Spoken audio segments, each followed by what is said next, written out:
अल्लाह के रसूल ने अपनी पूरी जिंदगी में सिर्फ एक इंसान को कत्ल किया, एक इंसान को। रसूलुल्लाह ने एक इंसान से ज्यादा किसी को कत्ल नहीं फरमाया, सिर्फ एक इंसान को कत्ल किया अल्लाह के रसूल ने।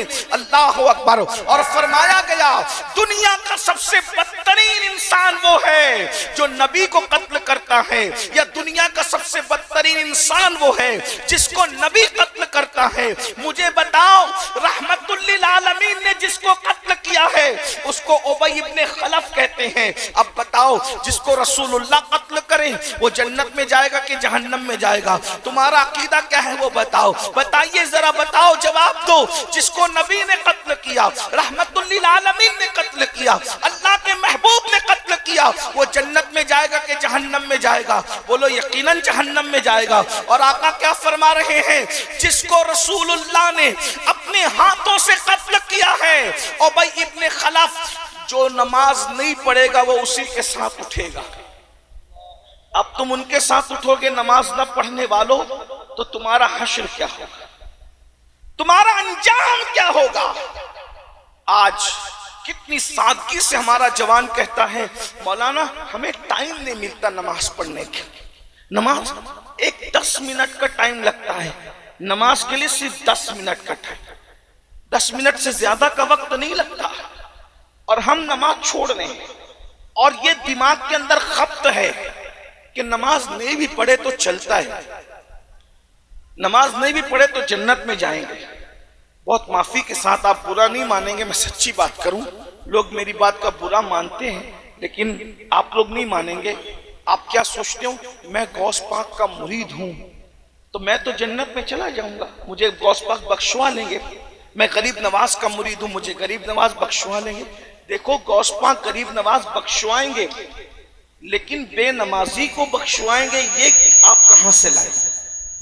आप मुझे ये बताइए, आप मुझे ये पहली बात तो बेनमाजी गौस पाक का मुरीद हो सकता है, ये बताइए। अल्लाह अल्लाह अल्लाह या बेनमाजी, भाई बेनमाजी मौलाना का तो मुरीद हो सकता है, लेकिन बेनमाजी गौसे पाक का मुरीद नहीं हो सकता। अल्लाह अल्लाह। ये जो दिमाग में खप्त है ना कि हम नमाज नहीं भी पढ़ेंगे तो जन्नत में जाएंगे, ये झूठ है। ये शैतान ने तुम्हारी फिक्र को अगवा किया है, तुम शैतान के हाथों कठपुतली बने हो।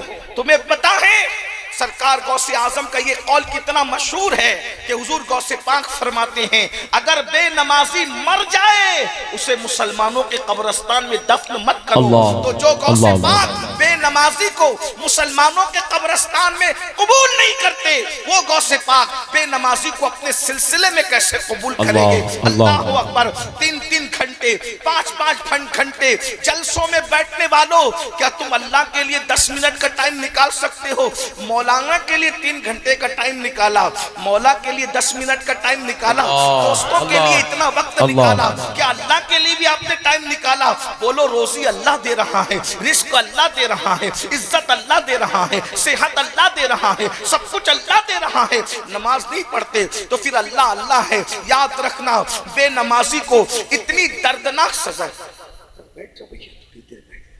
मैं नजराना लेने से घमंड नहीं कर रहा हूं, लेकिन नजराने से ज्यादा कीमती गुफ्तगू सुन लो, इससे बड़े मेरे लिए कोई नजराना नहीं है। और अल्लाह करे आप सुनकर आप असल इस्लाम समझ जाओ तो मैं समझता हूं कि मेरा आना कामयाब। यूं ही मेरे पास वक्त नहीं रहता, मैं जल्दी तारीख आप लोग को दे नहीं पाता।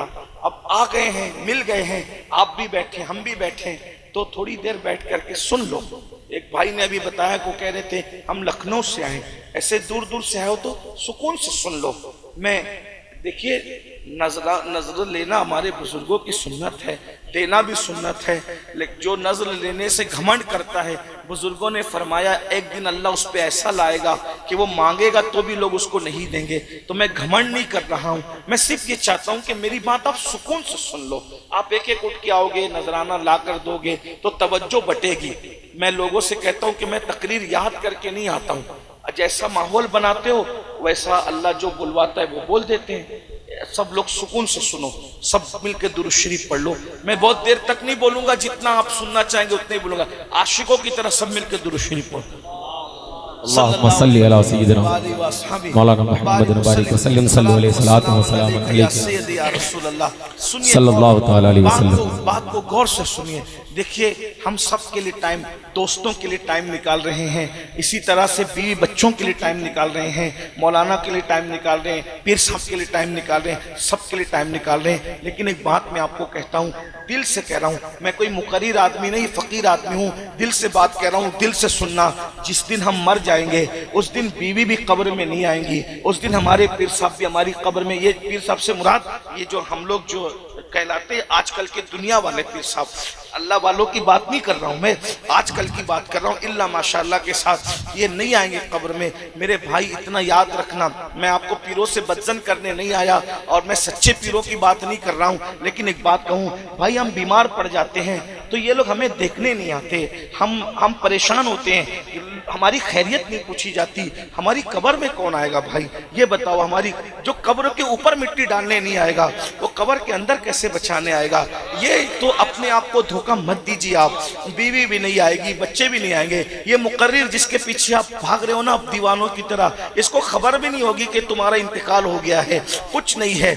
आजकल तो भाई जिसके पास दौलत है उसी की खैरियत पूछी जाती है, जिसके पास माल नहीं है कोई उसकी खैरियत भी नहीं पूछता। जनाजे भी अमीरी और गरीबी में बट गए, शादियां भी अमीरी और गरीबी में बट गई, इसी तरीके से खैर खैरियत भी अमीरी और गरीबी में बट गया, दावतें भी अमीरी और गरीबी में बट गई। कोई किसी का पुरसाने हाल नहीं है। लेकिन वो मेरा अल्लाह जिसके यहाँ गरीबी और अमीरी में फर्क नहीं है, वो मेरा अल्लाह जिसके यहाँ काले गोरे में फर्क नहीं है, वो मेरा अल्लाह जो अपने बंदों से करोड़ों माओं से ज्यादा प्यार करता है। ध्यान से सुनो, वो अल्लाह अपने बंदों से करोड़ों माओं से ज्यादा प्यार करता है। मैं करोड़ों माओं कहने की जुर्रत कर रहा हूँ इसलिए कि मेरे अल्लाह की शान की कोई हद नहीं है, मेरे अल्लाह की ताकत की कोई हद नहीं है, तो उसकी मोहब्बतों की भी कोई हद नहीं है। वो अपने बंदे से कितना प्यार करता है। मेरे भाई अल्लाह के प्यार को महसूस करो, मेरे भाइयों अल्लाह के प्यार को महसूस करो। अल्लाह हमसे कितना प्यार करता है। हम तो ये कहते हैं हमसे कोई प्यार करे ना करे, हमें किसी से कोई मतलब नहीं है। हमारा अल्लाह हमसे प्यार करता है, हमारा रसूल हमसे प्यार करता है। और हमारा अल्लाह कितना प्यार करता है हमसे, करोड़ों माओं से ज्यादा। हमारा नबी हमसे कितना प्यार करता है। हम पैदा भी नहीं हुए थे तब भी वो रात रात पर हमारे लिए मगफिरत की दुआएं करते थे। तो हम अल्लाह का रसूल हमसे मोहब्बत करता है, अल्लाह हमसे मोहब्बत करता है। अब मुझे बताओ, वो अल्लाह रोजी कौन देता है? अल्लाह देता है। हमारे गुनाहों पे पर्दे कौन डालता है? अल्लाह डालता है। अल्लाह अगर खाने की ताकत छीन लेना तो तुम्हारी फ्रिज भरी हो फिर भी तुम खा नहीं सकते। शुगर के मरीजों से जाके पूछो, मिठाई की दुकान है फिर भी मिठाई खा नहीं पा रहा है। अल्लाह नहीं चाहता ना, नहीं चाहता। देखो अल्लाह तुम्हें खिला रहा है, तुम खा रहे हो। और याद रखो, दुनिया में ऐसे भी लोग हैं मेरे जवानों जो नींद की 4-4 गोलियां खाते हैं मगर उनको सुकून की नींद नहीं आती। हाँ, जिनके ऊपर तुम रश्क करते हो ना, ये अदाकार, ये फिल्मी स्टार, ये औला, ये फुला, उनकी पर्सनल लाइफ को झांक करके देखो। उनके पास अच्छी टी शर्ट तो है लेकिन उनके पास पुरसुकून दिल नहीं है, उनके पास नरम गद्दे तो हैं, उनके पास सुकून की नींद नहीं है। तुम क्या समझ रहे हो मेरे भाइयों? ये अल्लाह का एहसान है जो तुम्हें सुकून की नींद अता करता है, जो तुम्हें राहत की नींद अता करता है, जो तुम्हें चैन की नींद अता करता है, तुम्हें खिलाता है, तुम्हें पिलाता है, इज्जतें देता है, ऐबों पे पर्दे डालता है। अब मुझे बताओ, जिसने माँ के पेट में हमारी शक्ल बनाई, जिसने माँ के पेट में हमारी सूरत बनाई, जरा गौर तो कीजिए, जरा गौर कीजिए, तवज्जो कीजिए।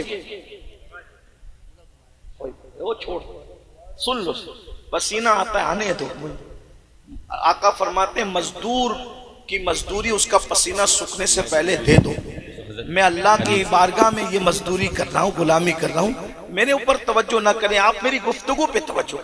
सब सुन लो, चैन से सुन लो भाई, थोड़ी देर की बात है, इधर उधर डिस्टर्ब मत करो, सुन लो, आराम से सुनो। दुरूद शरीफ पढ़ो, रब्बे सल्ले व सल्लिम दाइमन अबदा अला हबीबिका खैरुल खल्क़ि कुल्लिहिम। तो आज क्या कर रहा था? देखो, गौर करो, अल्लाह का हम पे कितना एहसान है।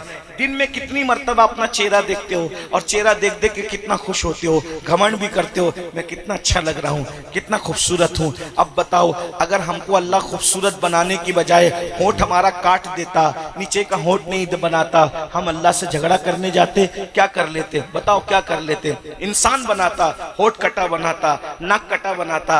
अरे इंडिया की खूबसूरती में पैदा करने की बजाय अफ्रीका के कालों में पैदा करता, क्या कर लेते? वो भी तो इंसान है। अरे चलो इंसान इंसान इंसान होता है। अगर अल्लाह कुत्ता बना देता तो क्या कर लेते, अगर अल्लाह सुअर बना देता तो क्या कर लेते, अगर अल्लाह चूहा बना देता तो क्या कर लेते। चले ठीक है भाई, इंसान बनाया था, इंसान बनाता अच्छा बनाता, लेकिन अगर अबू लहब के घर में पैदा करता तो क्या कर लेते, अबू जहल के घर में पैदा करता तो क्या कर लेते, अरे काफिर पैदा करता तो क्या कर लेते। लेकिन अल्लाह की शान तो देखो, अल्लाह की शान तो देखो, इंसान बनाया, खूबसूरत बनाया, खूबसूरत बनाने के बाद फिर क्या किया, ईमान की दौलत अता की, ईमान की दौलत भी दी तो मूसा का उम्मती नहीं बनाया, ईसा का उम्मती नहीं बनाया, दाऊद का उम्मती नहीं बनाया, यूसुफ का उम्मती नहीं बनाया, किसका उम्मती बनाया, अपने महबूब का उम्मती बनाया है। वो लोग अपनी मगफिरत की फिक्र खुद करते, तवज्जो, और अंबिया किराम के उम्मती अपनी मगफिरत की फिक्र खुद करते हैं, और हम वो हैं हमारी मगफिरत की फिक्र मुस्तफा जान रहमत करते हैं। देखो कितना एहसान है, कितना इनाम है मेरे अल्लाह का, कितना इनाम है मेरे अल्लाह का। उसके बाद जरा गौर करें, हमारे दो चार गलतियां हमारी अम्मी को पता हो तो हमारी अम्मी हमारे भैया को बताती है, हमारे अब्बा को बताती है, हमारी करोड़ों गलतियां मेरे अल्लाह को मालूम है, लेकिन अल्लाह किसी पे जाहिर नहीं होने देता, वो किसी का ऐब नहीं खोलता। मेरे भाइयों, बहुत देर होशियार न बनो, बुकराती न करो। अगर अल्लाह ऐबों पे पर्दे न डाले, हम यहाँ बैठने के काबिल न रहे, तुम वहां बैठने के काबिल न रहो, ये उसका करम है कि वो हमारे ऐबों पे पर्दे डालते रहता है और हमें इज्जत अता करते रहता है। वरना याद रखो, अपनी अमाल का जायजा लो, हम मुंह दिखाने के काबिल नहीं है। अगर हमारे गुनाह हमारे बच्चों को पता चल जाए, बच्ची अब्बा कहना छोड़ दे, बीवी को पता चल जाए, बीवी रिश्ता तोड़ दे, माशरे को पता चल जाए, माशरे में कोई हमें अपने करीब ना बिठाए, लेकिन वो अल्लाह है, सब कुछ मालूम है, सब कुछ जानता है, पर्दे डालता है, किसी को पता चलने नहीं देता, किसी को इल्म नहीं होने देता। अब बताओ, ऐसा एहसान करने वाला अल्लाह फिर उसके बाद माँ के पेट में भी बनाया, हमारे पैदा होने से पहले माँ के सीने में हमारे लिए दूध पैदा किया। जरा बताओ, अगर अल्लाह माँ के सीने में दूध न पैदा करता तो क्या हमारे बाप में ताकत थी हमें कुछ खिलाने की? अल्लाह। हमारी माँ में ताकत थी हमें कुछ खिलाने की, हमारे अंदर ताकत थी कुछ खाने की। वो अल्लाह जिसने सब दिया, उस अल्लाह के लिए 10 मिनट का टाइम नहीं निकाल। अल्लाह। उस हमसे बड़ा गद्दार और एहसान फरामोश कौन है? जिसने सब कुछ दिया, उसके लिए 10 मिनट। जो 6000 की नौकरी देता है, उसके आगे हाथ बांध के खड़े रहते हो, जी सेठ जी, जी सेठ जी से, है ना? जो 6000 की नौकरी, अब वो जिसने नौकरी दी है ना, उसको भी अल्लाह ही ने तौफीक दी है तुम्हें नौकरी दे। अगर अल्लाह तौफीक छीन ले तो कोई तुम्हें नौकरी न दे, हैं? दे नौकरी नहीं दे, ना नौकरी मिले, ना बीवी मिले, ना छोकरी मिले, कुछ ना मिले, ना गिजा मिले, ना कुछ मिले, ये अल्लाह की तौफीकात है। अल्लाह ने असबाब बनाए, फिर भी उस अल्लाह के लिए टाइम नहीं निकालते, उस अल्लाह के लिए फिर अल्लाह नाराज होता है। अब याद रखना, जब तुम अल्लाह का हक अदा नहीं करते, जब तुम अल्लाह का हक अदा नहीं करते, नमाज के लिए टाइम नहीं निकालते, इबादत के लिए वक्त नहीं निकालते, फिर अल्लाह नाराज होता है। और जब नाराज होता है तो फिर वो क्या करता है? अजाब देने का फैसला करता है। और फिर अल्लाह के रसूल सल्लल्लाहु अलैहि वसल्लम फरमाते हैं कि अल्लाह रब्बुल इज्जत सबसे ज्यादा मौत के वक्त अगर किसी को तकलीफ देता है, मरते वक्त सबसे ज्यादा अगर किसी को तकलीफ होती है तो बेनमाजी को होती है, नमाज छोड़ने वालों, नमाजों को तर्क करने वालों। अब जरा दिल के कानों से सुनो अपने नबी का फरमान, अपने सच्चे नबी का फरमान। मेरे और तुम्हारे आका फरमाते हैं, भाइयों मरना है, मौत तो बरहक है। कुरान कहता है, ऐनमा तकूनु युद्रिकुमुल मौत वलौ कुंतुम फी बुरूजिम मुशय्यदा। अगर तुम मजबूत किले में जाकर के छुप जाओगे तो भी तुम्हें मौत आकर के रहेगी। अल्लाह अकबर। मेरे और तुम्हारे आका सच्चे नबी सादिक व मसदूक मुस्तफ़ा जाने रहमत सल्लल्लाहु अलैहि वसल्लम फरमाते हैं कि जब बेनमाजी मरता है तो अल्लाह उस पर इतनी प्यास मुसल्लत करता है, अल्लाह उस पर इतनी प्यास मुसल्लत करता है कि अगर 7 समुंदरों का पानी भी उसके मुंह में उंडेल दिया जाए तो भी उसकी प्यास को कोई बुझा नहीं सकता। जरा गौर कीजिए, 7 समुंदरों की प्यास मुसल्लत की गई। मेरी बहनें भी यहाँ मौजूद हैं, मैं अपनी माँ और बहनों की भी तवज्जो चाहता हूँ। मेरी बहनों, तुम्हें भी मरना है, तुम्हें भी मौत आना है। कब तक अपने शौहर की दौलत पर घमंड करती रहोगी? कब तक अपने बाप के कच्चे कपड़ों पे इतराती रहोगी? कब तक अपने जेवरात पर जो है फूले ना समाती रहोगी। जिस दिन मौत आएगी मेरी बहनों, उंगली में से जो है वो अंगूठी भी उतार ली जाएगी, कपड़े भी निकाल लिए जाएंगे। कोई ले गए अपने साथ जो हम ले जाएंगे? नहीं नहीं, कुछ नहीं ले जाओगे, सिर्फ अमाल लेकर जाओगे। जो माल कब्र में नहीं जाएगा उस पर इतना घमंड कर रहे हो, और जो अमाल कब्र में जाने वाले हैं उसके लिए कोई तैयारी नहीं की। अरे हमने जेवरात जमा किए, कोई जेवर ले गया, कपड़े जमा किए, कोई कपड़े ले गया, कफन। अल्लाह अकबर, सोचो तो सही। बुजुर्गों ने फरमाया कितने लोग हैं दुनिया में जिनका कफन मार्केट में आ चुका है, कितने लोग हैं दुनिया में जिनका कफन मार्केट में आ चुका है और वो गफलत की जिंदगी गुजार रहे हैं। अल्लाह अकबर, मेरे भाइयों, मेरे जवानों, आखिरत की तैयारी कर लो, वरना अल्लाह का वो दर्दनाक अज़ाब कुरान कहता है इन्ना बत्श रब्बिका लशदीद, तेरे रब की पकड़ बड़ी सख्त है, अल्लाह का अज़ाब बड़ा दर्दनाक है। इन्ना अज़ाब रब्बिका लवाक़ि मा लहू मिन दाफ़े, तेरे रब का अज़ाब वाक़े होकर रहेगा। और जब अल्लाह अज़ाब नाजिल करने का फैसला कर ले, दुनिया की कोई ताकत नहीं बचा सकती। बेनमाजियों, नमाजों को तर्क करने वालों, है हिम्मत, अल्लाह के अजाब को बर्दाश्त करने की ताकत है, अल्लाह के अजाब को बर्दाश्त करने की कुव्वत है। जरा सोचो, 10-12 घंटे अगर प्यासे रह जाओ तो प्यास की शिद्दत का आलम क्या होता है। अरे जब 7 समुंदरों की प्यासे बेनमाजीपन की वजह से तुम पर मुसल्लत की जाएगी, उस वक्त तो तुम्हारा क्या बनेगा। अल्लाह अकबर, उस पर तुरफा ये हम सिर्फ बेनमाजी नहीं बल्कि अल्लाह अकबर नमाज तो छोड़ ही रहे हैं, साथ ही साथ अगर सिर्फ बेनमाजी ही होते तो भी बर्बादी के लिए काफी था, तबाही के लिए काफी था। लेकिन सिर्फ बेनमाजी नहीं बल्कि आज तो मेरा नौजवान जो है अल्लाह अल्लाह नशे के अंदर ऐसा डूबा जा रहा है, शराब के अंदर डूबा जा रहा है, अल्लाह अकबर जुए में डूबा जा रहा है। अल्लाह अकबर 16-16, 17-17 साल के लड़के, कोई कुत्ता गोली खा रहा है, कोई एमडी का नशा कर रहा है, कोई अल्लाह अकबर इसी तरीके से दवाओं से नशा कर रहा है। और ये सब कुछ फिल्मों में देख रहे हैं और फिल्मों में देखकर, सीरियलों में देखकर उनकी नकल कर रहे हैं। याद रखना, बहुत बड़े मुफक्किर ने कहा था रील और रियल के अंदर फर्क है। हमारी जिंदगी रील नहीं है, हमारी जिंदगी रियल है। उनमें और हम में फर्क ये है, फिल्म के स्टार में और हम में फर्क ये है, वो रील में है, हम रियल में हैं। वो नकल करते हैं, वो अदाकारियां करते हैं, हम अदाकारियां नहीं करते। हमारे मजहब के अंदर अल्लाह अकबर, मेरे भाइयों, ये अपने मजहब का तकद्दुस है। फरमाया गया ऐसा खाना मत खाओ जो तुम्हें सुस्त कर दे, ऐसा खाना मत खाओ जो तुम्हें सुस्त कर दे। तो जो खाना सुस्त कर दे जब वो खाने की इजाजत नहीं, ऐसा मशरूब जो सुस्त कर दे जब वो पीने की इजाजत नहीं, बतौर तकवा या बतौर एहतियात अंदाजा फरमाए तो जो नशा ला दे उसके इस्तेमाल की इजाजत कैसे हो सकती है। आपको पता है अल्लाह के रसूल सल्लल्लाहु अलैहि वसल्लम ने कभी मैदे की रोटी इस्तेमाल नहीं की, क्योंकि मैदा इंसान को सुस्त कर देता है।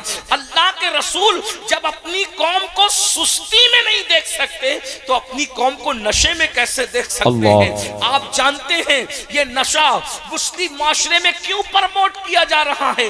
मैं दोनों नुकसान बताता हूँ, नशा का दुनियावी नुकसान, नशा का आखिरत का नुकसान, और अपनी बात खत्म करता हूँ। याद रखना ये नशा क्यों प्रमोट किया जा रहा है। आप तहकीक कर लो, मुस्लिम मोहल्ले टारगेट पर है। मुस्लिम मोहल्लों के अंदर बाज़ाब्ता तौर पर एजेंट छोड़े जाते हैं कि जाओ मुसलमानों के खूबसूरत बच्चों को टारगेट करो, मुसलमानों के पढ़ने लिखने वाले ज़हीन बच्चों को टारगेट करो, मुसलमानों के मालदारों के बच्चों को टारगेट करो, मुसलमानों के मेहनतकश मजदूरों के बच्चों को टारगेट करो। क्यों ये है जानते हो, दुनिया को आपके टैलेंट से बहुत ज्यादा खौफ और खतरा है। वो उन्हें जानते हैं कि ये जवान, अल्लाह अकबर, बिलखुसूस हिंदुस्तान में 60% जवान है। पूरी दुनिया में सबसे ज्यादा जवान हिंदुस्तान में है। और हिंदुस्तान के जवानों, तुम्हारी खूबसूरती पे रहम आता है, तुम्हारी खूबसूरती और जवानी पे तरस आता है। खुदा के लिए, अरे फिल्मों को अपने लिए आइडियल बनाने वालों, कभी आपने अली अकबर की जवानी को भी अपने लिए आइडियल बनाना, कभी हजरत कासिम की जवानी को भी आइडियल बनाना, कभी इमाम हसन की जवानी को भी आइडियल बनाना। सोचो तो सही, ये साजिश क्यों रची जा रही है? जानते हो, ये जानते हैं, इस्लाम दुश्मन ताकतें जानती है, जिस दिन तुम तिजारत करोगे तुम्हारी टक्कर कोई नहीं ले सकता, दुनिया तुम्हारी गुलामी करेगी। तो कह रहे हैं इन्हें नशे का लत पढ़ा दो, इन्हें नशे का आदी बना दो, ताकि ये तिजारत न कर सके, बेहोश होकर के पड़े रहें, ये तिजारत न कर सके। ये जानते हैं जिस दिन तुम तालीम हासिल करोगे कोई तुम्हारा मुकाबला नहीं कर सकेगा। कर पाया कोई अब्दुल कलाम का मुकाबला?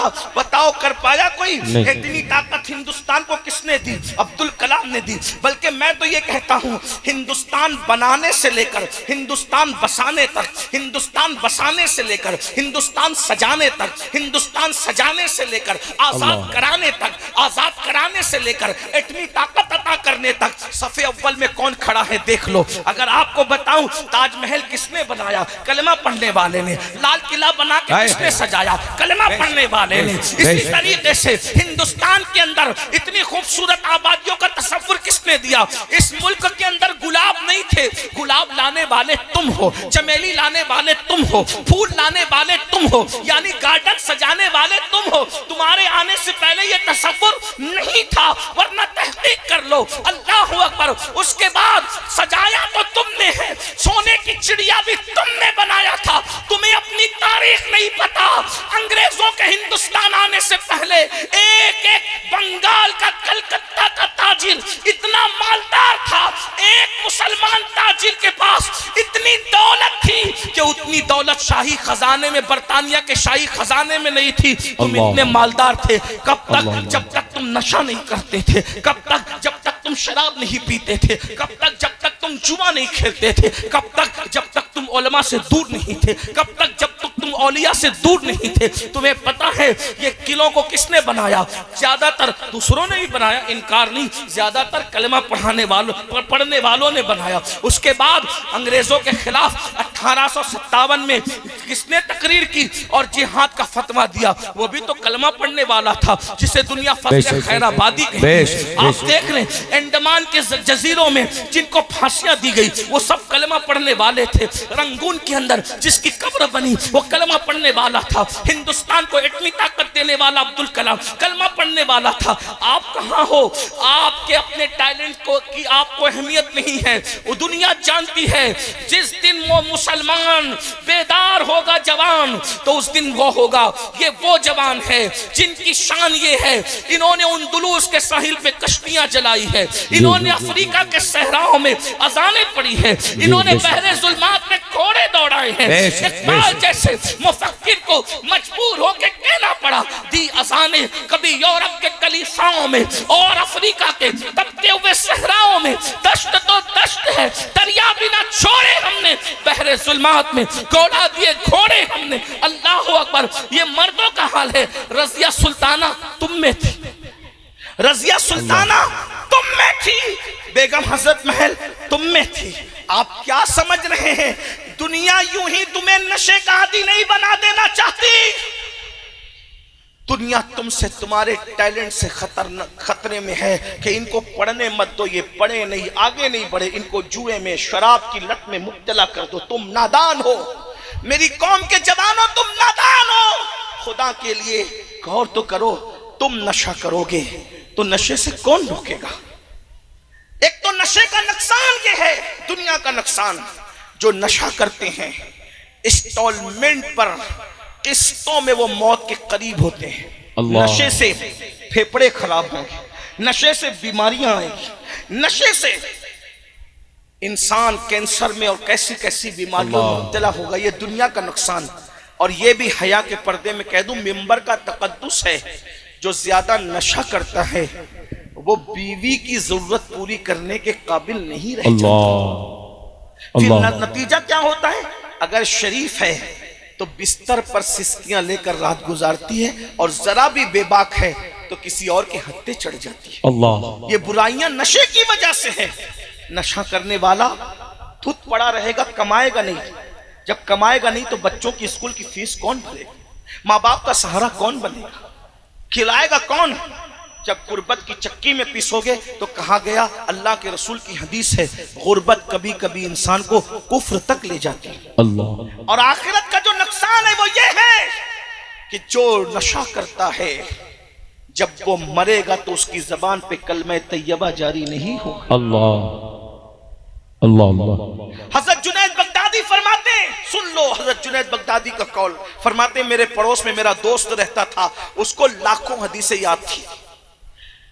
जब उसके मौत का वक्त करीब आया, मरने का वक्त करीब आया, तो मैं उसके सराहने गया कि पड़ोसी है, दोस्त है और बड़ लाखों हदीसों का आलिम है। लेकिन जब मैं उसके करीब गया तो मैं बोल रहा था, कलमा पढ़ो कलमा पढ़ो। उसने कहा मैं कलमा नहीं पढ़ता, जाओ यहां से। और उसने कलमे का इनकार कर दिया।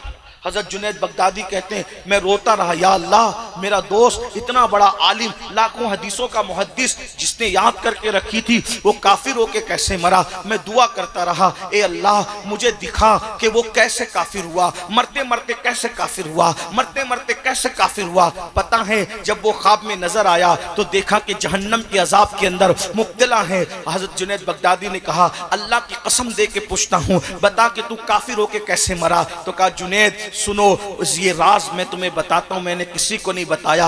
और तुमने दुआ की अल्लाह से तो अल्लाह ने मुझे हुक्म दिया कि मैं तुम्हें बताऊं। दरअसल मैं बहुत बड़ा आलिम था, बगदाद का मुहद्दिस था, बहुत बड़ा मुहद्दिस था। मुझे एक ऐसी बीमारी हो गई थी जिसका इलाज किसी डॉक्टर के पास नहीं था, किसी हकीम के पास नहीं था। तो मैं एक ईसाई हकीम के पास गया। उसने कहा देख तेरी बीमारी का इलाज तो नहीं होगा, अलबत्ता तू अगर साल में एक मर्तबा शराब का प्याला बतौर दवा पिएगा तो तेरी बीमारी रुक जाएगी। शिफा तो नहीं होगा लेकिन तेरी बीमारी रुक जाएगी, तेरी बीमारी कंट्रोल में आ जाएगी। तो मैं हर साल एक शराब का पूरा प्याला बीमारी से बचने की नीयत से पी लिया करता था। शराब का एक प्याला साल में एक मर्तबा मैंने बीमारी से बचने के लिए पिया तो मरते वक्त तो मेरा ईमान चला गया। ऐ मेरी कौम के जवानों बताओ, जो बीमारी के लिए बीमारी की नीयत से शराब पिए मरते मरते वो काफिर हो रहा है। जो रत जगहों में शराब पिए, जो खुशी के मौके पे शराब पिए, जो पिकनिक पे शराब पिए, जो मोहल्ला में नशा करे,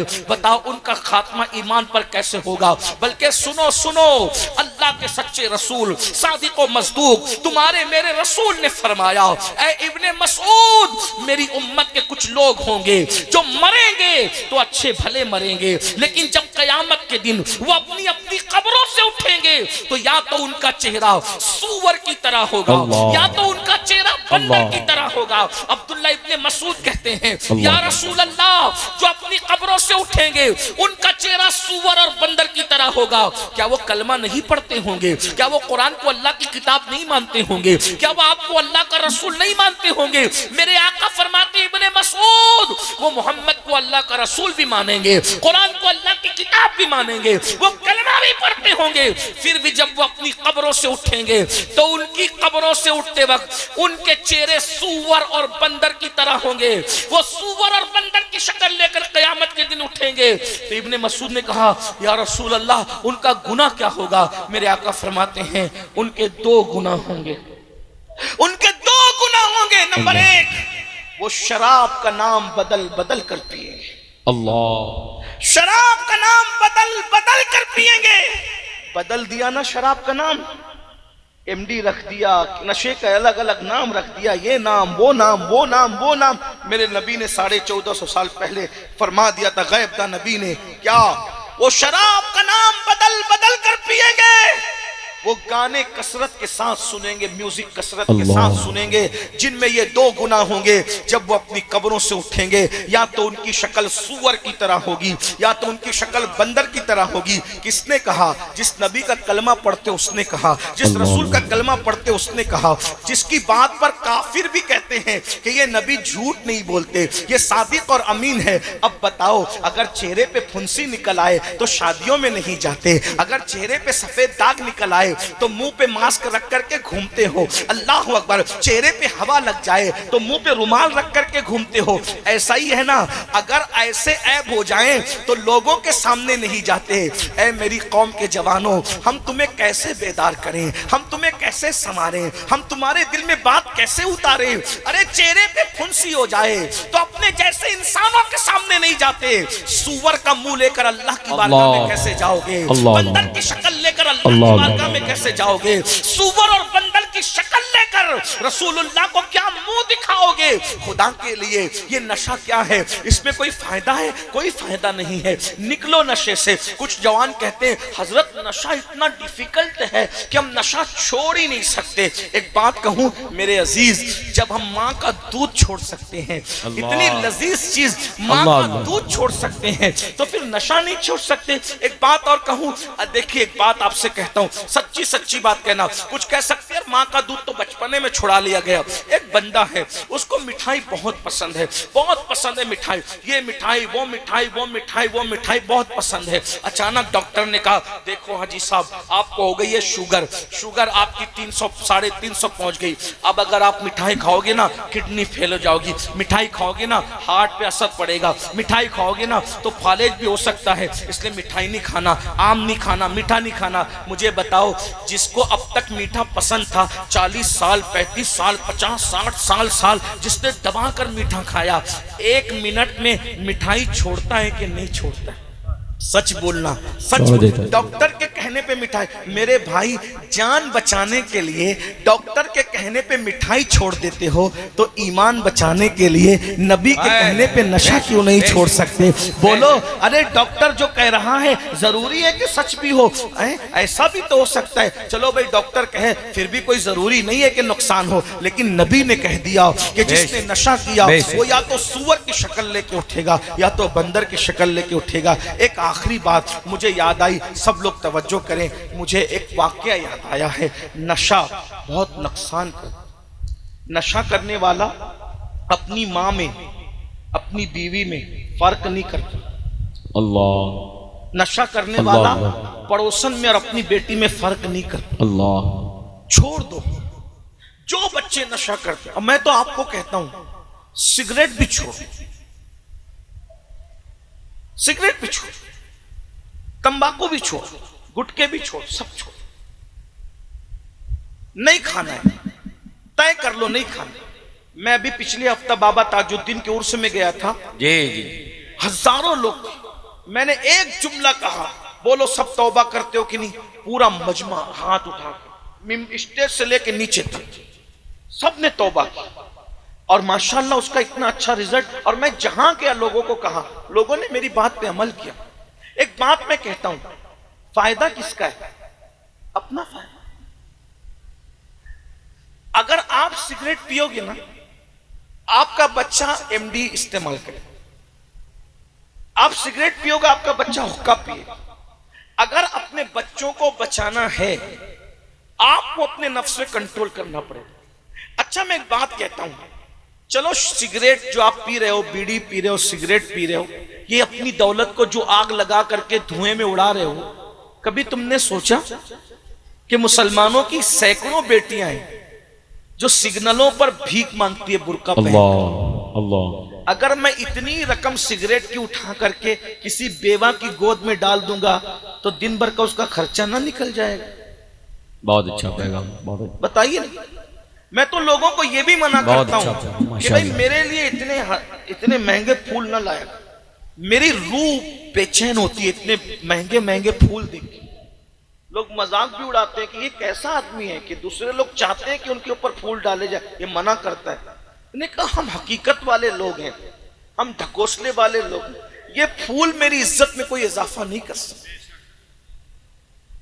आपने ये इतना महंगा फूल लाए, इतना महंगा, देखिए कितना महंगा। मैं समझता हूं कि 5000 से कम का नहीं होगा। कितने का? 5000 से कम का नहीं होगा ये। और अगर और कम कर दूं तो चले 2000 का पकड़ लें। मैंने उसको 1 मिनट भी नहीं पहना, मैं पहन भी नहीं सकता इतना 10 किलो का वजन का, कितनी देर पहनूंगा? 1 मिनट में मैंने उतार दिया। आपसे पूछता हूं मुझे बताओ, 1 घंटे की तकरीर के लिए जिस सैयद को आपने बुलाया, 2000 का हार उसके गले में आधे मिनट के लिए डाल दिया, क्या तुम अपनी मस्जिद के इमाम के बच्चे की स्कूल की फीस भरने के लिए भी इतनी सीरियस हो? अगर ये 2000 तुमने बचा लिए होते तो तुम अपने मोहल्ले की मस्जिद के इमाम के बच्चे की स्कूल की फीस भर सकते थे 1 महीने की। इससे मुझे क्या फायदा हुआ? अगर आपको मुझे फूल ही पहनाना था, एक गुलाब दे देते। इस तरह के करोड़ों फूल मेरे अंदर कोई तरक्की नहीं जगा सकते। इज्जत और जिल्लत मेरे अल्लाह के हाथ में है। न फूलों से इज्जत बढ़ती है, न गालियों से इज्जत घटती है। जो पिया को भाए अख्तर वो सुहाना राग है, जिससे ना खुश है पिया वो रागनी अच्छी नहीं। बेशक बेशक। उस इमाम बुखारी का बुखारा भी मुखालिफ था, समरकंद भी मुखालिफ था। बुखारा जाते थे तो वो बाइकाट करते थे, समरकंद जाते थे वो बाइकाट करते थे। तुम्हें पता है जिसकी खत्म बुखारी के नाम पर तुम हर साल जलसा करते हो, वो बुखारी समरकंद जाते थे तो वहां बाइकाट, बुखारा जाते थे पूरा जमाना बाइकाट हो गया। इमाम बुखारी समरकंद और बुखारा के दरमियान अकेले खड़े थे, अकेले। अल्लाह। जमाना मुखालिफ था मगर अल्लाह राजी था। बेशक बेशक। तवज्जो करना, जमाना मुखालिफ था, अल्लाह राजी था। इसलिए बुखारी ने कहा, ए अल्लाह, ना बुखारा वाले अपनाते ना समरकंद वाले अपनाते, इतनी बड़ी जगह मेरे लिए तंग हो गई, मुझे उठा ले। तो इमाम बुखारी का तन्हाई में इंतकाल हुआ, तन्हाई, अल्लाह, तन्हाई में। लेकिन अल्लाह राजी था, अल्लाह को राजी किया, पब्लिक की तरफ तवज्जो नहीं की। तो क्या नतीजा क्या निकला? इमाम बुखारी को दफन कर दिया। बारिश रोक ली, अल्लाह ने रोक ली। अब बारिश नहीं होती, इस्तिस्का पे इस्तिस्का, इस्तिस्का पे इस्तिस्का पड़े, बारिश नहीं होती। एक मजजूब ने कहा, जब तक बुखारी के वसीले से उसके मजार पे जाके दुआ नहीं करोगे, बारान रहमत का नुज़ूल नहीं होगा। अल्लाह। बेशक बेशक। मुखालिफत और बाइकाट करने वाले और फतवा लगाने वालों को अल्लाह ने मजबूर किया बुखारी की कब्र पर आने पे, और सब आए और वहां आकर के दुआ की। तब लोगों को पता चला जिसको हम क्या क्या समझ रहे थे वो तो अल्लाह की बारगाह में मकबूल था। ये फूल मकबूल नहीं बनाते, ये कपड़े मकबूल नहीं बनाते, ये अमामे के पेच मकबूल नहीं बनाते। अत्तक़वा हाँ होना, दिल का तकवा अल्लाह की बारगाह में मकबूल। बेशक बेशक। हम सबकी परवाह करते हैं। तो मेरी गुजारिश है, शादियों के खर्चे पे कंट्रोल करो, जी। जलसों के खर्चे पे कंट्रोल करो, अपने खर्चे पे वरना अल्लाह क़यामत के दिन पूछेगा, अल्लाह क़यामत के दिन पूछेगा, मेरी बंदियां मुर्तद हो रही थी और तू सिगरेट और हुक्के में पैसे खर्च कर रहा था। मेरी बंदियां मेरा दीन हम छोड़ करके गुर्बत की वजह से जा रही थी और तुम लोग 5-5 हजार के फूल आधे आधे मिनट के लिए पहन के मजहबी अय्याशियां कर रहे थे। अल्लाह। आपको जिसको पिनाना है पिनाओ, तुम जानो वो जानो, मुझे नहीं पिना, मेरे लिए नहीं करना। और अगर करना चाहते हो तो ये 2-2, 3-3 हजार अपने मोहल्ले के इमाम के हाथ में रखो, तो तुम्हारे भी साले सवाब के लिए, मेरे भी साले सवाब। किसी गरीब की झोली में डालो, अपने पैसों की कद्र करो, पैसे बचाओ। किसी भाई ने भी लाया था, किसी ने, वो मोमिन तो था, मुसलमान तो था, उसकी रकम किसी गरीब, क्या आपके क्या नाम है गांव का आपका? असमा इचौली। क्या इचौली में आज कोई ऐसा बंदा नहीं था जो भूखा सोया हो? मुसलमान हो या हिंदू हो या सिख हो या ईसाई हो, कोई हो यार, क्या इचौली में कोई गुर्बत की वजह से भूखा नहीं सोया होगा? तो कोई अल्लाह का एक बंदा इचौली में भूखा सोता है और उसी इचौली के अंदर में 5,000 का फूल आधे आधे मिनट के लिए पहनता हूं, तो अल्लाह मुझसे नहीं पूछेगा। हम तो सूफिया के गुलाम है मेरे भाई। जब लंगर सब खा लेते थे और महबूब इलाही के सामने आखिरी में खाना आता था, तो महबूब इलाही खाना देखते थे और खादिम का चेहरा देखते थे, कहते थे मैं कैसे खा लूं, हो सकता है कि जमुना के किनारे कोई खारिश ज़दा कुत्ता भूखा पड़ा होगा। अल्लाह क़यामत के दिन पूछेगा, मोहम्मद अहमद और निजामुद्दीन, एक कुत्ता भूखा था और तू पेट भर के खा रहा था, तो मैं अल्लाह को क्या जवाब दूं? ये दीन है। अल्लाह।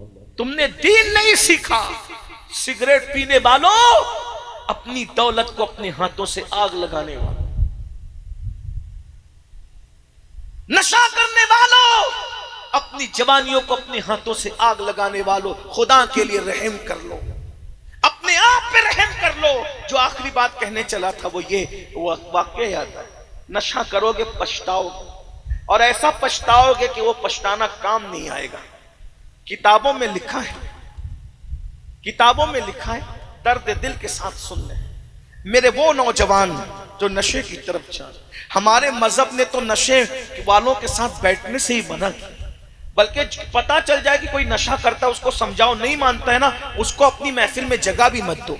अल्लाह के रसूल फरमाते हैं जो नशेड़ी को अपनी महफिल में जगह देगा अल्लाह कयामत के दिन उसको अंधा उठाएगा, अल्लाह कयामत के दिन उसको अंधा उठाएगा। और जो लोग नशे का कारोबार करते हैं, अल्लाह करे उन तक मेरी आवाज पहुंचे, मौत बेचने वाले, मौत के सौदागरों, तुम कभी सोचा किसी के हाथ में एमडी और नशा की पुड़िया थमाते वक्त कि तुम किसी के जवान बेटे को मौत के मुंह में ढकेल रहे हो? इसकी जगह तुम्हारा बेटा होता तो तुम इसी तरह उसको मौत के गड्ढे में ढकेलते? और सुनो, अल्लाह के रसूल ने फरमाया कमा तदीन तुदान, तुम जैसा करोगे तुम्हारे साथ वैसा ही होगा। दूसरों के नशेमन पे बिजलियां गिराने वालों, दूसरों के नशेमन को उजाड़ने वालों, दूसरों के जवान बच्चों को नशे में मुब्तला करके मौत के घाट उतारने वालों, अगर तुम किसी का घर वीरान करोगे, किसी बूढ़ी माँ की गोद उजाड़ोगे, किसी के घर में अंधेरा करोगे, तो तुम्हारे घर में भी कभी उजाला नहीं रह जाएगा। इसलिए अगर तुम मुसलमान हो और नशे का धंधा करते हो, शराब बेचते हो, एमडी बेचते हो, नशे की चीजें बेचते हो, तौबा कर लो तौबा। दौलत ही सब कुछ नहीं है। अरे हलाल कमाने वाले अपने साथ कुछ नहीं ले जाते, हराम कमाने वालों तुम क्या ले जाओगे? जिसने आधी से ज्यादा दुनिया फतेह किया वो सिकंदर आजम दुनिया से खाली हाथ गया, तुम अपने साथ क्या ले जाओगे? और नौजवानों से कहता हूं, हम सिर्फ अपने लिए पैदा नहीं हुए, सितारों के आगे जहां और भी है, अभी इश्क के इम्तिहान और भी है। तू शाही है, परवाज है काम तेरा, तेरे सामने आसमां और भी है। तुम खुद बेदारी पैदा करो, नशा नहीं होगा। तालीमी बेदारी पैदा करो, छोटे छोटे बच्चों को मोटिवेट करो। पढ़ना है, कुछ बनना है, मुल्क का मुस्तकबिल बनना है, कौम का मुस्तकबिल बनना है, किसी पे बोझ नहीं बनना है, लोगों की जरूरत बनना है। हमारा हर जवान बेटा बेटी ग्रेजुएट से कम ना हो, इतने इल्म पे मेहनत करो, खूब मेहनत करो। तो मैं अर्ज कर रहा था, वो वाकया जल्दी से पढ़ के बात पूरी करूं, काफी देर हो गई। मैं भी मुख्तसरी गुफ्तगू करना चाहता था लेकिन जज्बाती हो गया। आखिरी वाकया सुन ले, नशे का नुकसान। इस वाकये को लिखा है अल्लामा इब्नुल जौजी ने अपनी किताब में, और उसको मैं अपने अल्फाज के जामे में बयान कर रहा हूं। हजरत सैयदुना मालिकुद्दीनार फरमाते हैं, मालिक इब्ने दीनार, कि मैं हज को गया। जब हज को गया तो मैंने क्या देखा कि पूरा हरम खचाखच भरा हुआ है। तकरीबन 5 लाख लोग हज के लिए आए हुए हैं। मैंने अल्लाह से दुआ की, अल्लाह 5 लाख लोग हज को आए, मैं खुद भी हज को आया, मौला किसका हज तूने कबूल किया वो भी मुझे बता दे, जिसका रद्द किया वो भी मुझे बता दे। मैं ये दुआ करके मिना में आकर के आंख बंद की और सोया हुआ था। ऐसे में मैंने क्या देखा कि कोई कहने वाला कह रहा है कि ए मालिक, हमने मोहम्मद इब्ने हारून नाम का एक बल्खी हाजी है, बल्ख का हाजी है, उस बल्खी हाजी का हज रद्द कर दिया है, और तुम उठो और उठ करके जाओ और जाकर उस जवान को बताओ, उस शख्स को बताओ कि हमने उसका हज रद्द कर दिया। तुम उसको जाकर बताओ हमने उसका हज रद्द कर दिया। अब जवानों ध्यान से सुनना, मालिक बिन दीनार उठे और उठने के बाद मिना के अंदर जो खैमे अलग अलग लगे हुए थे तो उन लोगों से पूछने लगे, बल्ख के जो हाजी थे, ए बल्खी हाजियों, तुम में मोहम्मद इब्ने हारून कौन है? तो उस वक्त बल्ख के हाजियों ने कहा, आप कौन है और आप मोहम्मद इब्ने हारून को कैसे जानते हैं? तो कहा कि मैं मालिकुद्दीनार हूं, मैं बगदाद से आया हूं हज करने के लिए। अच्छा, इतने बड़े वली मालिकुद्दीनार, और आप इब्ने हारून को क्यों पूछ रहे हैं? आपको पता है इब्ने हारून क्या है? कहा क्या, इब्ने हारून क्या है? कहा हमारे पूरे बल्ख में सबसे बड़ा मुत्तकी और परहेजगार और पारसा इंसान को इब्ने हारून कहते हैं। अच्छा, अब दिल में सोचने लगे, या अल्लाह, तू कहता है रद्द कर दिया, तू कहता है इब्ने हारून का हज रद्द कर दिया, और ये पब्लिक कह रही है कि उससे बड़ा मुत्तकी पूरे बल्ख में कोई नहीं। इससे याद रखना मुसलमानों, पब्लिक के तारीफ करने पे फूलना मत। पता नहीं अल्लाह के निगाह में हमारा क्या मर्तबा है। दुनिया तो रहमतुल्लाह अलैह कहेगी, अगर अल्लाह लानतुल्लाह कह दे तो क्या होगा? अल्लाह गौर तो करे ना, फिर अल्लाह अल्लाह है ना, उसकी नजर में अच्छे बनो। हम दुनिया की नजर में अच्छे बन रहे हैं। अल्लाह के बंदो गौर करो, इब्ने हारून की कितनी तारीफ कर रहे थे बल्ख वाले, बड़ा नेक बड़ा नेक बड़ा नेक। और अल्लाह कह रहा है ख्वाब में मालिक को मैंने हजरत कर, जाके बता। तो मालिक को दीनार होशियार अल्लाह वाले थे, उन्होंने कहा ये मिलेगा कहाँ? बोले ये ऐसे खेमों में नहीं रुकता, हर साल हज को आता है, हर साल हज को आता है, ऐसे खेमों में नहीं रुकता। अच्छा फिर कहाँ रुकता है? वो खुले आसमान के नीचे चिलचिलाती धूप में रुकता है, और वो रोजे से रहता है, साल भर रोजा रखता है, रोजे रोजा नफिल रोजा, पैदल हज करता है। अच्छा अब हजरत मालिकुद दीनार सोच रहे अल्लाह का हुक्म कुछ है, पब्लिक कुछ कह रही है, चलो चलते हैं। जब उसको ढूंढते ढूंढते पहुंचे तो क्या देखा? एक बंदा है, उसका एक हाथ कटा हुआ है और दूसरे हाथ से उसने अपने पैर को बांध कर जंजीर हाथ में ली है और आसमान की तरफ आंख उठाकर कहता है अल्लाह मुझे माफ कर, अल्लाह मुझे माफ कर, अल्लाह मुझे माफ कर, बख्श दे। रो रहा है, रोते रोते उसकी दाढ़ी आंसुओं से तर हो गई है। अल्लाह मुझे माफ कर दे, अल्लाह मुझे माफ कर दे। इब्ने हारून जैसे ही मालिकुद दीनार के कदमों की आहट को सुनता है, फौरी तौर पर आंसू पोंछता है और आंसू पोंछ करके कहता है ए बुजुर्ग कौन है आप? आपने सलाम किया, वालेकुम, कौन है आप? मैं मालिकुद दीनार हूं। अच्छा कोई ख्वाब देख कर आए हो मेरे पास? अल्लाह अल्लाह कोई ख्वाब देख कर आए हो मेरे पास? हजरत मालिक ने सोचा अरे ये तो इतना पहुंचा हुआ है कि मेरा ख्वाब भी जानता है। ख्वाब देख के? जी ख्वाब देखा है। यही ख्वाब देखा है ना कि मैंने इब्ने हारून का हज रद्द कर दिया, जाके उसको बता दो, यही देख कर आए? हाँ यही देखा। तो ये तो ख्वाब भी जानता है, ख्वाब का मजमून भी जानता है। कहा ए अल्लाह वाले, तू मेरे ख्वाब को और ख्वाब का मजमून भी जानता है, अल्लाह ने तेरा हज रद्द कर दिया, कैसे रद्द कर दिया? कहा मैं अल्लाह वाला नहीं हूं, मैं पापी हूं। ये करामत के तौर पे नहीं बता रहा हूं, ये बरसों का तजुर्बा इसलिए बता रहा हूं। 25 साल से हर साल हज को आ रहा हूं। कितने साल से?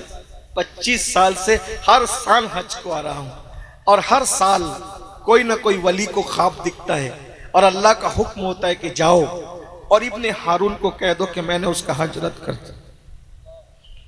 25 साल से सुकून नहीं है मुझे, सोता हूं तो नींद नहीं आती, भूख भी नहीं लगती, कहीं चैन है ना कहीं सुकून है, बस बेचैन हूं, बेकरार हूं। इबादत करता हूं तो इबादत भी कबूल नहीं, जिक्र करता हूं तो जिक्र भी कबूल नहीं, हज करता हूं तो हज भी कबूल नहीं। क्या करूं मालिक? हजरत मालिक बिन दीनार ने कहा इब्ने हारून, मेरा अल्लाह किसी पे जुल्म नहीं करता, मेरा अल्लाह बहुत मेहरबान है, बड़ा करीम है। तूने कुछ ऐसा काम जरूर किया होगा कि अल्लाह तुझसे नाराज है, बता तूने किया क्या है? उसने कहा यह खास बात है, मैंने कभी किसी को नहीं बताया। ए मालिकुद दीनार, मैं आपको बताता हूं कि अल्लाह मुझसे नाराज क्यों हुआ। तब वो अपना इब्ने हारून अपना वाकया बताता है। इब्ने हारून कहता है ए मालिकुद दीनार, मैं बहुत मालदार बाप का बेटा था, अल्लाह ने बहुत दौलत दी थी, बहुत माल दिया था, गलत दोस्तों की सोहबत में पड़ गया, गलत दोस्त मुझे नशे की तरफ ले गए। मेरी कौम के जवानों, सोहबत ही संवारती है, सोहबत ही बिगाड़ती है।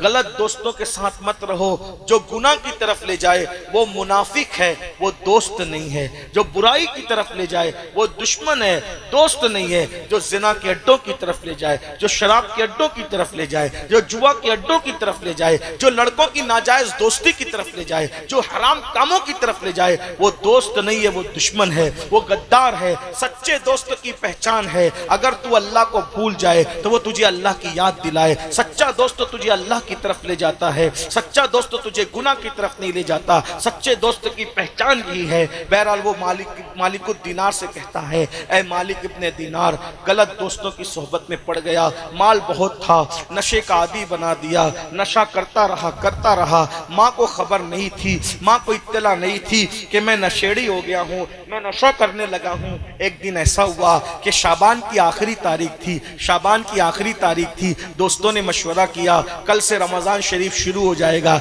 एक काम करते हैं, कल से तो मौका नहीं मिलेगा नशा करने का, आज जरा जी भर के नशा कर लेते हैं। इतना नशा कर लिया, इतना नशा कर लिया कि शाम हो गई, नशा नहीं उतरा। तो मजबूरन शाम के वक्त मैं डोलता डोलता अपने घर आया। मेरे जवानों, अल्लाह वो तुम्हें दिन न दिखाए जो इब्ने हारून को दिखाया। अल्लाह अकबर। गौर से सुनना, इब्ने हारून कहता है, ऐ मालिकुद दीनार, मैं नशे में था, डोलते डोलते आया, रमजान का चांद नजर आ चुका था, रमजानुल मुबारक की तैयारियां हो रही थी, लोगों के तेज तेज कदम से नमाज तरावी के लिए मस्जिदों को आबाद करने के लिए जा रहे थे, और मैं डोलते हुए नशे की हालत में अपने घर के दरवाजे पर आया। मेरी माँ ने पहली मर्तबा मुझे नशे की हालत में देखा। मेरी माँ को पता नहीं था कि मैं नशा करता हूँ। पहली मर्तबा माँ ने मुझे नशे की हालत में देखा। जैसे ही नशे की हालत में देखा, मेरी माँ को गुस्सा आया। मेरी माँ ने जोरदार तमाचा मेरे चेहरे पे मारा, क्योंकि मैं माँ का बहुत अदब करता था, माँ का बहुत फर्मा बरदार था। मैं अपनी माँ की कभी नाफरमानी नहीं करता था। मेरी माँ को बड़ा घमंड था मुझ पे, बड़ा एतमाद था कि मेरा बेटा मेरी नाफरमानी कभी नहीं करता। जैसे ही मेरी माँ ने मुझे एक तमाचा मारा, क्योंकि मैं होश में नहीं था, मैं तो नशे में था। नशे की हालत में जब मेरी माँ ने मुझे एक तमाचा मारा, शैतान ने मुझ पे काम किया। मैं गुस्से में आया और नशे की हालत में मैंने अपनी माँ को पलट कर तमाचा मारा। मैंने अपनी माँ को एक नहीं बल्कि कई तमाचे मारे और मारता रहा यहाँ तक कि अपनी माँ को मारते मारते बूढ़ी माँ को उठाकर मैंने जलती हुई आग में फेंक दिया। अल्लाह। जलते हुए तन्नूर में मैंने अपनी माँ को फेंक दिया। उसके बाद क्या हुआ मुझे नहीं मालूम। जब सुबह को मेरा नशा उतरा, मैंने अपनी बीवी को आवाज दी। मेरी बीवी ने बहुत तल्ख लहजे में जवाब दिया। मैंने पूछा, ओ फरमा बरदार नेक बीवी, तू मुझे तलखी में जवाब क्यों देती? तो कहा, मैं तो तेरे नशा उतरने के इंतजार में थी।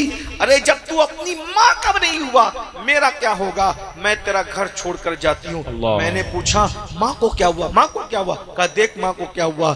तो इब्ने हारून कहता है, मालिकुद दीनार, मैंने देखा मेरी माँ मुर्दा जली हुई रोटी की तरह कोयला बन के पड़ी थी। मैंने पूछा, माँ को ये किसने किया? मेरी बीवी ने पूरी दास्तान बताई। मगर पछतावे से का होवत जब चिड़िया चुग गई खेत। माँ का कातिल था मैं।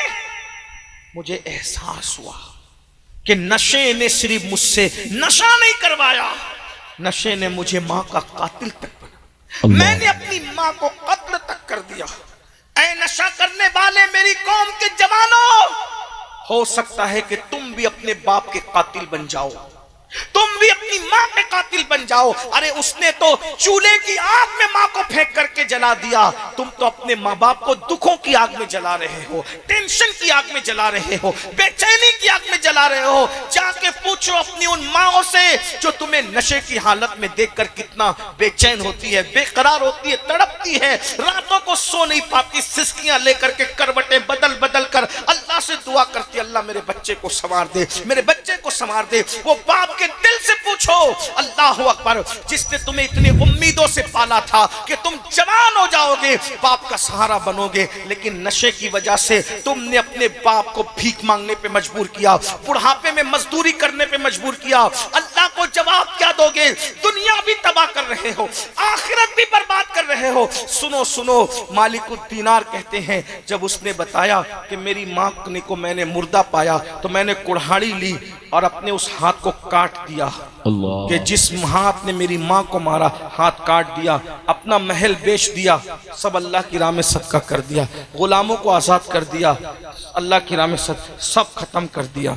अब एक मुट्ठी चना, उसी से सहरी करता हूँ, उसी से इफ्तार करता हूँ, रोजाना रोजा रखता हूँ। कोई घर नहीं है, हर साल पैदल हज को आता हूँ, ना नमाज कबूल हो रही है, ना रोजा कबूल हो रहा है, ना हज कबूल हो। तो हज़रत मालिकुद दीनार कहते हैं, जालिम बदबख्त, अल्लाह तुझे कभी माफ न करे, अल्लाह कभी तुझे माफ न करे। ये कहते हुए हज़रत मालिकुद दीनार पलट गए। मालिकुद दीनार कहते, जब मैं पलट रहा था तो पलटते हुए मैंने आवाज सुनी, ऐ गमों को खोलने वाले मुझे माफ़ कर दे मेरे अल्लाह। जब मैं आया खैमे में लेट गया तो ख्वाब में मुझे रसूलुल्लाह की ज़ियारत हुई। अल्लाह के रसूल ख्वाब में आए और आने के बाद कहा, ऐ मालिक तूने उसको बद्दुआ क्यों दी? अर्ज़ की या रसूलल्लाह उसने कितना बड़ा जुर्म किया। आका फरमाते हैं मैं बताऊं क़यामत में उसके साथ क्या होगा? क्या होगा? अल्लाह की अदालत में वो और उसकी माँ दोनों खड़े होंगे। अल्लाह फरमाएगा तू नशा करता था, माँ का कातिल था, तू जहन्नम में जा। हज़ारों साल तक उसको जहन्नम में जलाया जाएगा, लेकिन एक दिन उसकी माँ जो जन्नत में चली गई थी वो अल्लाह से पूछेगी फरिश्तों से, मौला मेरा इब्ने हारून तेरी जन्नत में नजर नहीं आता। तो फरिश्ते जवाब देंगे उसने तुझे कत्ल किया, वो नशा करता था इसलिए वो जहन्नम में जल रहा है हजारों साल से। तो माँ की ममता जन्नत में भी मचल जाएगी और माँ कहेगी ए अल्लाह क्या वो जन्नत में नहीं आ सकता? तो अल्लाह फरमाएगा अगर तू माफ़ कर देगी तो मैं भी माफ़ कर दूंगा। तो उसकी माँ कहेगी मौला तू गवाह रहना, मैंने अपने बच्चे को माफ़ कर दिया। तो वो माफ़ कर देगी तो अल्लाह भी माफ़ कर देगा। ये उसकी दास्तान बताई, लेकिन देखो उसने अपने आप को कैसे बर्बाद किया। मेरी कौम के जवानों, बहुत काम करना है, ज़िंदगी जीना है, अपने बच्चों की शादियां करना है, इज्जत के साथ जीना है। मालदार बनो, मजबूत बनो, अच्छे कारोबारी बनो, खूब कमाओ, अच्छे कपड़े पहनो, अच्छे मोबाइल इस्तेमाल करो, अच्छी सवारियों में घूमो, अच्छे मकानात बनाओ, ताकि कोई बंदा जो मुसलमान नहीं है वो हमें हकीर न समझे। तुम ऐसे बन के निकलो कि कोई मुसलमान को हकीर न समझे। लेकिन मोबाइल चुरा के मालदार नहीं बनना, शराब बेच के मालदार नहीं बनना, नशा बेच के मालदार नहीं बनना। मालदार बनना है मेहनत करके बनो, हलाल के जरिए से बनो। क्यों? क्योंकि हराम ज्यादा आता है उसमें बरकत नहीं होती, हलाल कम आता है उसमें बरकत होती है। सूअर साल भर में 12-15 पैदा होते हैं, लेकिन सूअरों का कहीं रेवड़ नहीं होता। हर दरवाजे पे सूअर बंधा हुआ नजर नहीं आता। बकरियां 2 या 3 पैदा होती है, लेकिन जंगल भर भर के रेवड़ भी नजर आते हैं और हर दरवाजे पे बकरियां खड़ी भी नजर आती है। अल्लाह बता रहा है बकरी हलाल है, हमने बरकत रखी है, सूअर हराम है, हमने बरकत नहीं रखी। हलाल कारोबार करो, मेहनत करो, तरक्की करो, और सिर्फ कमाकर अपने ऊपर खर्च मत करो, बल्कि कमाकर जो दूसरे कमजोर मुसलमान है उनका भी मदद करो, उनकी भी इमदाद करो, एक दूसरे की मदद करो। क्योंकि मेरे आका फरमाते हैं अल्लाह उस वक्त तक तुम्हारी मदद करता रहेगा जब तक तुम अपने मोमिन भाई की मदद करते रहोगे। आइए कुछ कीजिए एक अज़्म के साथ। आइए जलसा एक रस्मी जलसा ना हो, आज कुछ करके उठिए, कुछ अज़्म करके उठिए कि हमें नशा छोड़ना है। पहली बात, आइए मेरे साथ पंजतन के नाम पे कौन कौन वादा करता है। अब आपका इम्तिहान है, अल्लाह के लिए वादा, मुझे दिखाने के लिए नहीं, पब्लिक को दिखाने के लिए। कौन कौन वादा करता है आज से 5 वक्त नमाज पढ़ेंगे?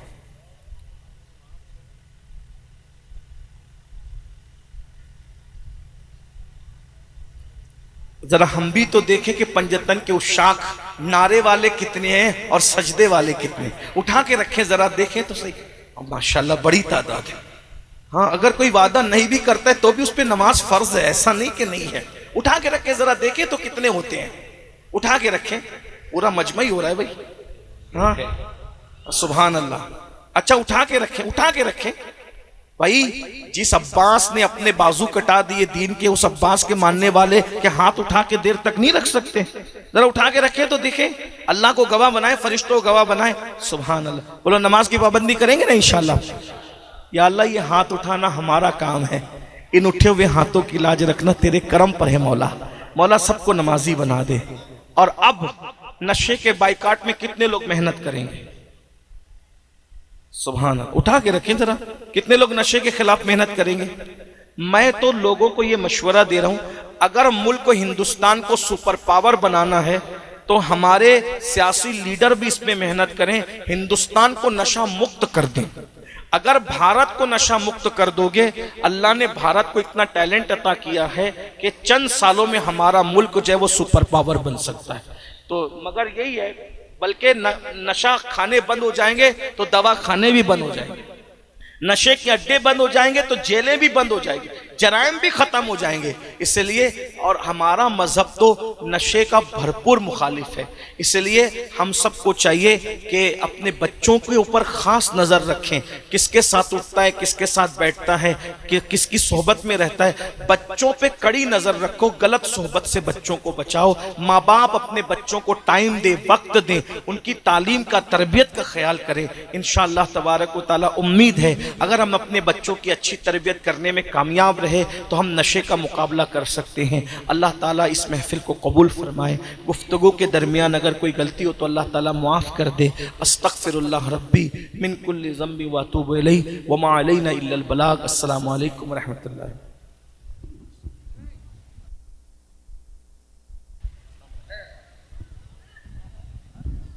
मुस्तफा